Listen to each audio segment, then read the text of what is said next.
아멘. 할렐루야. 하나님의 은혜와 축복이 넘치기를 원합니다. 사도행전 28장 사도 바울이 지금 미양으로 가다가 미양에서 떠나서 베닉스로 가는 그런 도중에 14일 동안 유라굴라라고 하는 광풍을 만나서 고생을 하다가 드디어 오늘 섬에 도착했는데 그 섬이 멜리데라고 하는 그런 섬입니다. 이탈리아의 남쪽 지역 저 밑에 지도를 보시게 되면 몰타라고 하는 그런 지역이 있는데 지금은 몰타 공화국인데요. 그 옛날에는 멜리데라고 그렇게 이름을 지었고요. 그 멜리데라고 하는 그 이름의 뜻은 피난처라고 하는 그런 뜻이 있습니다. 오늘 1절부터 10절까지의 그 전체적인 내용을 보게 되면 멜리데에서의 사도 바울, 그다음에 또 삶의 한가운데서 또한 삶의 그 자리에서 멜리데에서의 복음 전도 뭐 이런 여러 가지 제목을 쓸 수 있는데 오늘 말씀의 제목은 나 어느 곳에 있든지. 자, 광풍을 만나고 또 고난을 당하는 그런 모든 여정 가운데 지금 멜리데 섬에 도착합니다. 여러분 지난 시간 여러분들의 인생 가운데서 어느 광풍을 만났습니까? 어느 시련을 당했습니까? 또 어떠한 어려움을 만났습니까? 이제 이 있는 곳은 바로 지금 여기에 멜리데 섬과 같은 이 삶의 자리에 있습니다. 여러분의 삶의 자리는 멜리데라고 하는 이 삶의 자리입니다. 그 자리가 어떤지 간에 하나님께서 우리를 그곳에 있게 하셨으니 오늘 본문에 나오는 바울처럼 하나님께서 원하시고 뜻하시는 그 일들을 감당하기를 원합니다. 말씀에 우리가 구조된 후에 안즉 그 성은 멜리데라 하더라. 멜리데를 가는 줄 몰랐습니다. 그런데 알고 보니 섬에 도착하고 보니 그곳은 멜리데라고 하는 섬인 줄 알았습니다. 우리가 가는 길은 알지 못합니다. 설령 우리가 알고 간다 할지라도 그 자리가 내 자리가 아니고요. 또 그것을 원한다고 해도 그것을 얻을 수는 없습니다. 그렇다고 또 못 얻는 것은 아니지만 우리 마음대로 되는 것은 아닙니다. 사도 바울과 그 276명의 모든 그 선원들과 사공들이 멜리데 섬에 도착할 거라고 하는 것은 전혀 생각하지 못했습니다. 그런데 이들은 지금 멜리데 섬에 도착했습니다. 그 가운데서 어떤 일이 일어났는가?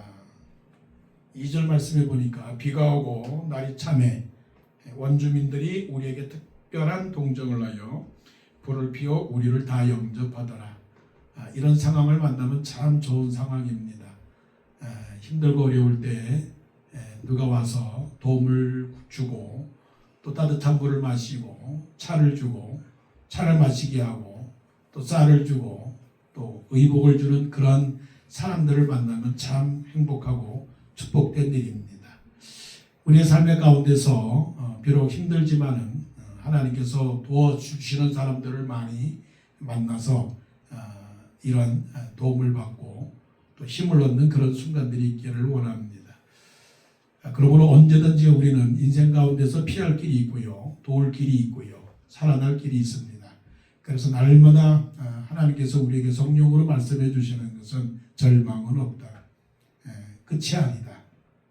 그래서 포기하면 안 됩니다. 세상 사람들은 포기합니다. 왜 포기하는지 아세요? 자기만을 믿으니까 포기를 합니다. 그런데 우리는 믿는 사람이기 때문에 우리 자신을 의지하지 않습니다. 우리 안에 있는 능력은 적습니다. 그러나 하나님의 능력은 무한하거든요. 그래서 사도 바울이 항상 고백하는 말 있지 않습니까? 내게 능력 주시는 자 안에서 내가 모든 것을 할 수 있느니라. 그러므로 우리는 이겨나가야 됩니다. 왜냐고요? 도우는 사람이 있기 때문에 그렇습니다. 자, 멜리데 섬에 있는 원주민들을 한번 생각을 해보죠. 비가 오고 날이 차는 날이었습니다. 날씨가 안 좋은 날이었습니다. 그런데 276명이나 되는 그 많은 사람들이 한꺼번에 우르르 왔습니다. 물론 이런 일들은 한 번 경험한 일은 아니겠지요. 섬이기 때문에 난파되고 또 그런 많은 사람들이 이 섬에 와서 도착해서 이렇게 도움을 필요로 하는 사람들이 많았을 겁니다. 난파선이 많았을 것입니다. 또 이번에도 또 그런 사람들이 왔습니다. 한 사람도 아니고 두 사람도 아니고 276명이나 되는 그 많은 사람들이 지금 멜리데 섬에 다 우르르 지금 도착을 했습니다. 이거 어떡합니까? 경험상 생각해 볼 때 이거는 너무 무익한 일이다. 할 필요가 없다. 이들은 도움만 주면 도움을 받았다가 곧바로 떠날 사람이다. 그렇게 자기들 지나간 시간 속에서 그렇게 느껴지지 않았겠습니까? 그러니까 아마 우리 같으면 외면했을 것입니다. 너희들이 알아서 밥을 먹고 너희들이 알아서 옷을 입고 너희들이 알아서 여기에서 탈출해 가라. 그랬을 것입니다. 그런데 이게 웬일이에요? 비가 오고 날이 참해. 상황은 좋지 않은 상황이죠. 그런데 원주민들이 우리에게 특별한 동정을 했다라고 하는 것은 일상적이지 않았다는 거죠. 그들의 마음속에 감동을 했다는 거죠. 누가 감동을 주었을까요? 누가 특별한 동정을 하도록 그렇게 만들었을까요? 우리의 하나님이십니다. 우리 하나님이 그들에게 특별한 동정을 갖도록 하겠다는 거죠. 그래서 불을 피워 우리를 다 영접받아라. 할렐루야. 우리를 다 영접받아라.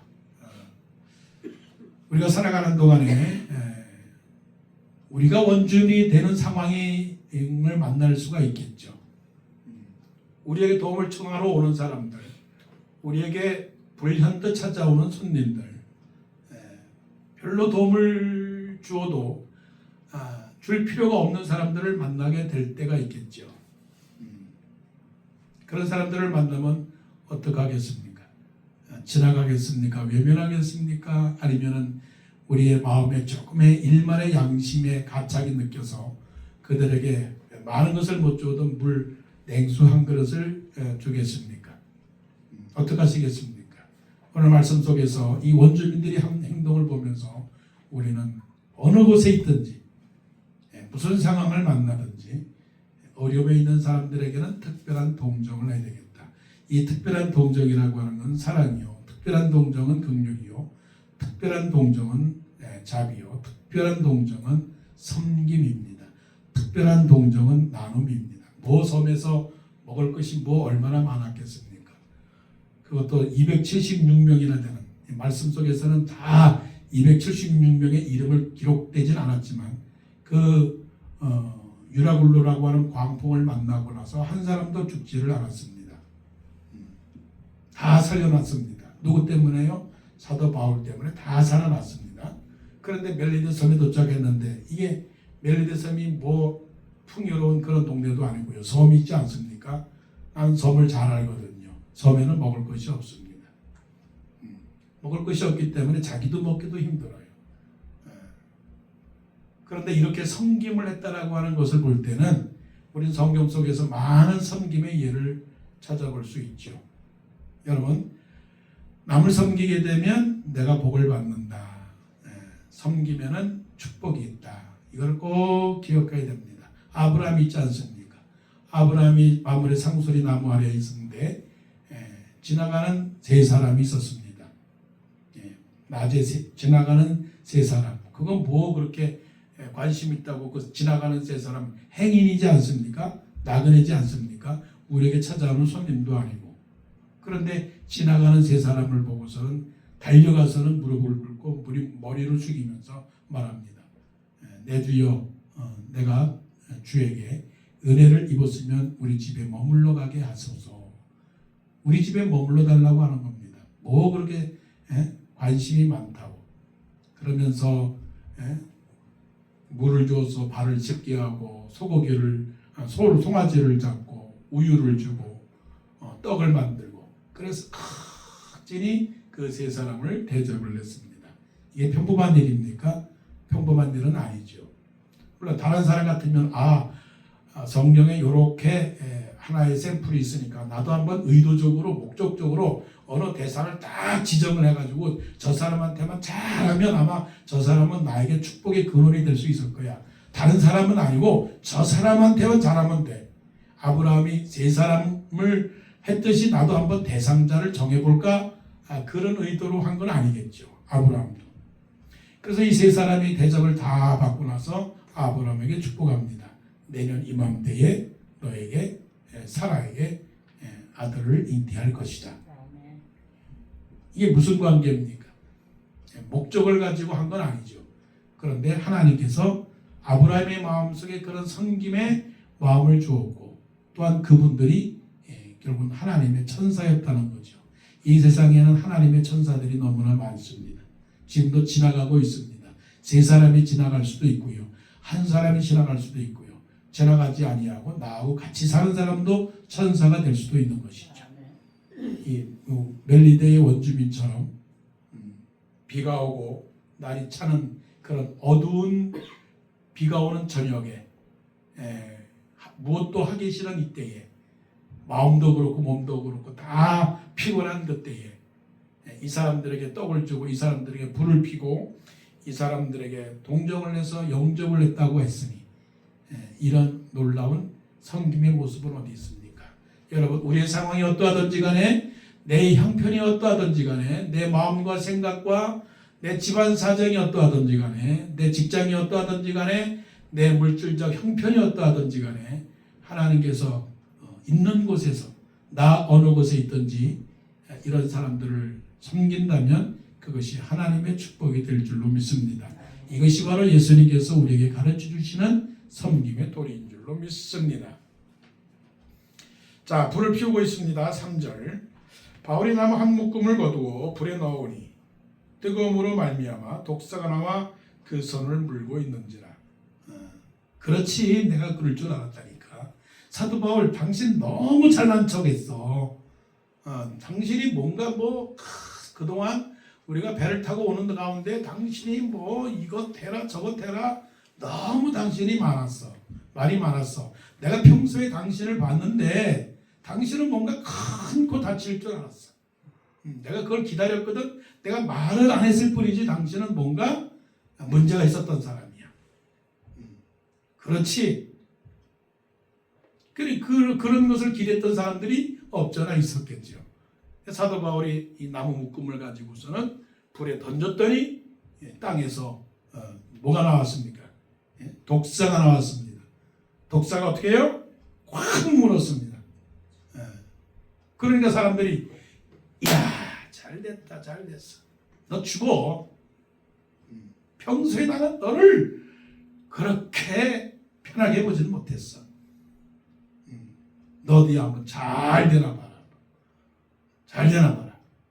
너 나한테 옛날에 이런 말을 했지. 나 그것 때문에 상처를 받은 거야. 그렇게 잘난 척을 해? 뭘 안다고 나한테 그런 잘난 척을 해? 알고 보니까 네 양심과 네 과거를 보니까 너 분명히 잘못한 거야. 자, 4절. 그 원주민들이 이 짐승이 그 손에 매달려 있음을 보고 서로 말하되 진실로 이 사람은 살인한 자로다. 그냥 다이렉트해요. 이유 불문하고 독사가 나와서 콱 무니까 살인했구만. 척 보면 척이라고 그냥 단번에 결론을 내리고 맙니다. 너 나쁜 사람이야. 하나를 보면 10개를 알지. 너 그런 사람이었어. 정죄를 하고 맙니다.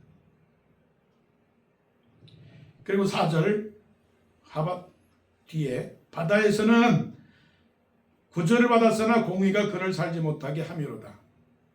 끔찍한 정죄함입니다.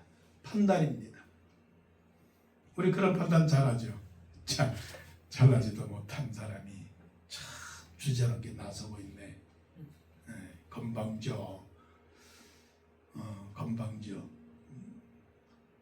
한번 내가 너 손볼 거야. 아니 내가 선을 보지 않는다 할지라도 너 한번 잘 되나보라. 그런 마음이 100에 하나가 있습니까 없습니까? 없지요. 없다면 사람이 아니죠. 사람이 아니죠. 이게 세상의 영입니다. 세상의 영이에요. 사람들은 우리를 이런 식으로 관찰하고 있습니다. 관찰. 예수 믿는 사람들 어디 한번 보자. 교회가 잘 되나 보자. 너의 믿음이 얼마나 가는가 보자.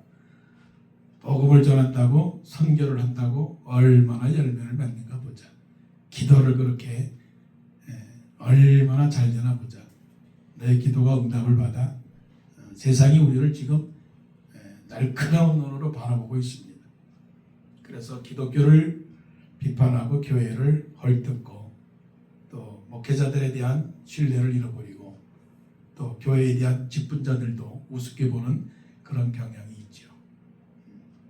예수 믿어서 잘 산다고? 천만의 말씀. 그런 상황 속에서 우리가 살고 있다고요. 어떻게 됩니까? 이런 정말 우는 사자가 삼킬자를 삼키려고 입을 벌려 달려드는 이 어지러운 세대에 그래서 사도 바울이 에베소 교회를 향하여 말씀합니다. 하나님의 전신갑주를 취하라. 하나님의 전신갑주를 취하라. 이는 너희가 능히 악한 날에 대적하고 악한 날에 능히 대적하고 서기 위함이라 말씀을 했습니다. 자, 우리는 이런 일을 당합니다. 독사에 물렸습니다. 여러분 독사 안 물렸습니까? 세상의 독사, 물질적 독사, 건강의 독사, 직장의 독사, 관계의 독사 확 물렸습니다. 때로는 심리적으로요. 우울증도 있고요. 때로는 절망도 있고요. 그래서 믿는 사람들 가운데서는 자살하려고 하는 사람도 많고 때로는 남의 물건을 좀 훔치거나 또 사기를 치거나 거짓말을 해서라도 뭔가 이 세상을 이겨보려고 하는 그런 마음들이 생기게 돼요. 독사요. 독사. 악한 영에 사로잡힌 독사. 삶의 고통들 말이에요. 때로는 신앙을 포기하고 싶은 그런 신앙의 낙심의 독사들, 게으름의 독사들, 부정의 독사들, 미움의 독사들, 요즘 사회적으로 흘러가는 분리와 다툼의 독사들, 기득권의 독사들, 원망의 독사들이 많죠. 자, 우리 이럴 때 어떻게 될까요? 나 어느 곳에 있든지 이런 독사에 물려도 자, 5절 보십시다. 5절. 바울이 그 짐승을 불에 떨어버리네. 이야, 대단하잖아요. 물렸어요. 놀라지 않았어요. 그냥 그 짐승을 불에 떨어버리네. 조금도 상함이 없더라. 할렐루야. 상하지 않기를 원합니다. 온전해지기를 원합니다. 강건해지기를 원합니다. 일어서기를 원합니다. 지치지 않기를 원합니다. 상함이 없어요. 그래서 믿는 사람들은 항상 강건해야 됩니다. 예수님께서 제자들을 부활하신 후에 제자들을 찾아오셔서 뭐라고 말씀하셨습니까? 너희에게 평강이 있느냐? 너희에게 평강이 있느냐라고 하는 그 말씀 전체는 전체적을 얘기하는 겁니다. 사도 바울의 고백대로 없어도 가난하지 아니하고 가난하여도 모든 사람을 풍요롭게 하고 무명한 자 같으나 유명한 자요 없는 자 같으나 모든 것을 가진 자로다. 이게 너희에게 평강이 있느냐 그런 것입니다. 약해도 약해지지 않으며 병들어도 낙심하지 아니하고 고난을 당한다 할지라도 원망하지 않는 그것 이것이 바로 조금도 상함이 없더라 이 말씀입니다. 상함이 없기를 원합니다. 그런데 어떻습니까? 사실은 상하죠. 그래서 제일 상처를 많이 받는 데가 어디입니까? 교회입니다. 교회가 상처를 제일 많이 주고 교회가 상처를 제일 많이 받는 곳이라고들 합니다. 그래서 되겠나요? 안 되지. 그런데 교회 핑계 댈 것 없어요. 나만 잘하면 됩니다. 나만. 내가 상처를 주지 않고 내가 또한 상처를 안 받으면 됩니다. 이게 뭐예요? 떨어버리면 됩니다. 떨어버리면 뭘 떨어뜨립니까? 나사렛 예수 그리스도의 이름으로 명하노니 사탄아 물러갈지어다라고 하면 되는데 그거를 못 떨어뜨리는 거예요. 못 떨어뜨려. 아직도 내 교만이 있고 자존심이 있고 아직도 내 의지가 있고 아직도 내 경험도 있고 지식도 있으니까 그거를 못 떨어뜨리는 거예요. 불신을 못 떨어뜨리는 거예요. 불신을. 하나님께서 여호수아 모세에게 말씀하시잖아요. 또 이사야에게도 말씀하시잖아요. 담대하라 두려워하지 마라. 놀라지 말라. 나는 네 하나님이라. 하나님이 우리에게 말씀하시는 네 하나님이라. 나는 너의 하나님이라. 이 하나님과 우리와의 1대1의 관계를 말씀하는 거잖아요. 하나님하고 나하고 관계가 밀착되면 이거 못 떨어뜨려 버리겠어요? 떨어뜨려 버리지.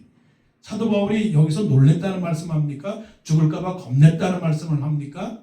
그냥 바로 이어져서 뭐라고 말씀하셔요? 남들이 뭐라고 해도, 남들이 저주를 해도, 남들이 비난을 해도 사도 바울은 5절에 바울이 그 짐승을 불에 떨어버리네. 세상이 관심이 없는 거예요. 돈 케어하는 거예요. 오로지 하나님만 바라보면 떨어버리는 거예요. 자, 6절. 그들은 그가 붙든지 혹은 갑자기 쓰러져 죽을 줄로 기다렸다가 이걸 가리켜서 나쁜 사람들. 너희를 핍박하는 자를 위하여 축복하고 또 너희 원수를 사랑하며 너희를 핍박하는 자를 위하여 기도하라라고 말씀을 하시는데 세상은 그렇지 않단 말이에요. 세상은 그들은 그가 붙든지 혹은 갑자기 쓰러져 죽을 줄로 기다리다가 이 마음 얻기를 원합니다. 오래 기다려도 그에게 아무 이상이 없음을 보고 돌이켜 생각하여 말하되 그를 신이라 하더라. 어리석은 사람들. 나보다 조금 더 나으면 다 신이라고 말합니다. 미국은 그런 사람을 히로우라고 말합니다. 연예계에서는 그런 사람들을 스타라고 말합니다. 정치에서는 이런 사람들을 위인이라고 말합니다. 다 사실은 인간의 우상들입니다. 우리가 잘나봐야 남들보다 잘나봐야 얼마나 잘나겠어요.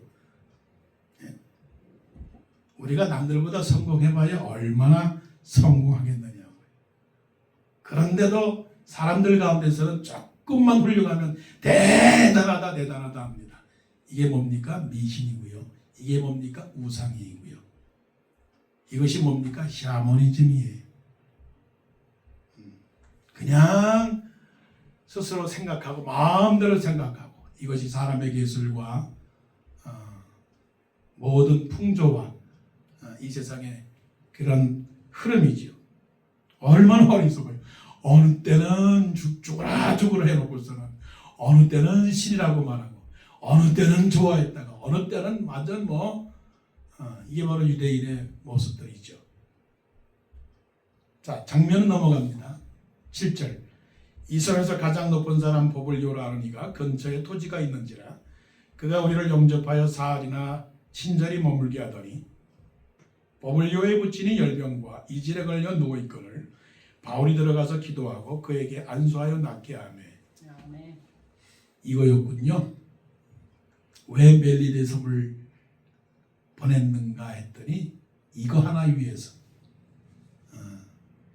이거 하나를 위해서 우리를 또 사도 바울을 그곳으로 보냈군요. 그렇게 고생하면서 14일 동안 그렇게 고생하면서 이리저리 떠돌다가 밥도 못 먹고 추위에 덜덜 떨다가 결국은 만나게 한 사람이 누굽니까? 그 멜리데 섬의 주장 보블리오의 아버지의 병을 고쳐주고 성경에는 정확하게 기록은 되지 않았지만 예수를 믿었느냐 안 믿었느냐 하지만 지금도 몰타 공화국의 그 멜리데 섬에 흘러내려오는 그 전설은 이야기는 사도 바울 그 일행들이 이 섬에 도착을 해서 그들이 우리에게 복음을 전했다라고 그렇게 기록이 나옵니다. 아, 그거였군요. 뭐 대단한 건 줄 알았더니 그 한 영혼을 위해서 여기까지 보내셨군요. 이렇게 심플한 거예요. 그런데 우리 너무 복잡하게 생각하죠. 너무 크게 생각합니다. 너무 크게. 나는 큰 일을 해야 돼. 나는 아무튼 세상에 큰 사람이 돼야 되라고 말하지만 아니요. 네. 하나님께서 사도 바울을 보낸 이유가 버블리어라고 하는 추장에 부친이 열병과 이질이 생겼고 그리고 병을 고쳐주고 전도한 거예요. 자, 8절 9절 이어서 말씀 볼게요. 바울이 들어가서 기도하고 그에게 안수하여 낫게 하며 이러므로 섬 가운데 다른 병든 사람들이 와서 고침을 받고 이게 하나님의 사람의 본분입니다. 아픈 사람 있으면 어떻게 해요? 기도합니다. 병든 사람 있으면요 안수합니다. 힘든 사람 있으면요 위로합니다. 모르는 사람에게는 전도합니다. 그게 우리의 체질이 되어야 됩니다. 체질. 이게 바로 사명입니다. 나 어느 곳에 있든지 나 어느 곳에 있든지 내가 해야 할 사명이 있습니다. 뭡니까? 위로해주고 격려해주고 치료해주고 회복시켜주고 복음을 전하는 것입니다. 그래서 하나님께서는 사도 바울을 이방인을 위하여 택한 나의 그릇이다라고 말씀을 합니다. 여러분은 어떤 그릇입니까? 여러분은 어떤 그릇입니까? 왜 미국에 왔느냐고요. 혹시 미국이 멜리데 섬이라고 생각을 해보지는 않겠습니까? 아니면요. 게이더스버그에 왜 하나님께서 보내셨을까? 왜 워싱턴 동산교회 보내셨을까? 그 한 영혼이 누구일까? 찾으셨습니까? 그래도 감사하게도 사도 바울은 이 버블교의 아버지를 찾았습니다. 어느 곳에 가든지 간에 사도 바울은 영혼을 구하는 사람이 많죠. 한번 자신에게 물어보면 내가 만난 영혼 구하는 사람은 누구일까? 이름을 적어보십시오. 아직 못 찾았다면 그래도 희망은 있습니다. 아직도 나는 삶의 가치가 있구나. 그 한 사람을 찾아서 그 영혼을 찾아서 그 영혼을 찾기 위해서 한 영혼이 아니라도 어떠한 하나님의 사역을 위해서 아직까지도 나를 이 세상에 남겨놓으셨구나. 그러니 얼마나 이 인생이 행복하고 자랑스럽고 호기심 있고 기대가 되고 뭔가 그 참 뿌듯하지 않아요? 내가 살아있는 이유는 하루에 밥 3끼만 먹고 살겠다. 그거 위해서 내가 사는 게 아니고 하나님께서 이 비밀의 커튼을 활짝 열어가지고 모르는 가운데 멜리데섬에 도착했는데 내가 왜 거기 도착했는가 했더니 결국 사도 바울을 통해서 버블리오의 아버지의 병을 고쳐주고 복음을 전도한 그 사실을 깨닫는다면 내일은 누구를 만날까? 내가 내일 누구를 만나서 위로해 줄까? 내가 누구를 만나서 기도해 주고 내가 누구를 만나서 병을 고쳐주고 누구를 만나서 복음을 증거할 수 있을까? 그야말로 개봉박도 기대하시라. 그래서 내일 하루가 기다려지지 않을까요? 사명입니다. 나 어느 곳에 있든지 하나님께서 부르시는 사명. 그거를 위해서 우리가 오늘을 살아가는 것이죠. 9절 이러므로 섬 가운데 다른 병든 사람들이 와서 고침을 받고 부흥입니다. 내가 부흥하고 환경이 부흥하고 나라가 변하고 교회가 살면 나라가 살고 내가 살면 교회가 살고 그런 것이죠. 10절 결론입니다. 후한예로 우리를 대접하고 떠날 때 우리 쓸 것을 배에 실었다. 하나님의 축복입니다. 이 땅에서 하나님의 축복, 영혼이 잘되고 범사에 잘되고 땅에서 강건한 축복, 그리고 미래의 축복, 천국의 영상의 축복. 잘하였도다 착하고 충성된 종아, 내가 작은 일에 충성하였음에 내가 많은 것으로 내게 맡기리라 하신 그 영생의 천국의 축복을 바라보면 결코 이 우리가 믿는 믿음의 삶은 손해나는 일은 하나도 없다. 설령 내가 남을 섬기는 손해가 잠깐 들지라도, 설령 삶의 고통에 어려움이 닥칠지라도, 내가 왜 어떤 기대하지 않은 사람을 만났을지라도 섬김이 있다면, 나 어느 곳에 있든지 섬김을 다한다면, 나 어느 곳에 가 있든지 삶의 능력으로 믿음으로 굳건히 서 있다면, 나 어느 곳에 있든지 복음을 전가한다면 분명히 하나님의 거대한 축복이 이 땅에서뿐만이 아니라 천국에서도 있을 줄로 믿습니다. 아멘. 기도드리겠습니다.